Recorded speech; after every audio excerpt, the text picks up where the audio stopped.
শাকিব খান ও অপু বিশ্বাসের ছেলে আব্রাহাম খান জয়কে নিয়ে ফের একবার আলোচনায় সামাজিক যোগাযোগ মাধ্যম। এবার ভাইরাল হয়েছে একটি নতুন ভিডিও, যেখানে দেখা যাচ্ছে ছোট্ট জয় গুলশান সেন্ট্রাল মসজিদ থেকে ফুফাতো ভাই বোনদের সঙ্গে জুমার নামাজ পড়ে বের হচ্ছেন। ভিডিওটি ইতোমধ্যেই হাজার হাজার মানুষের মন ছুঁয়ে গেছে। একজন সুপারস্টার বাবা ও খ্যাতিমান মায়ের সন্তান হয়েও জয় বেড়ে উঠেছে অত্যন্ত সাধারণ ও মূল্যবোধ সম্পন্ন পরিবেশে।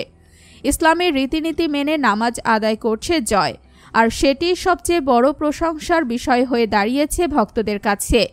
জানা গেছে এখন জয় তার দাদা বাড়িতেই বেশি সময় কাটায়।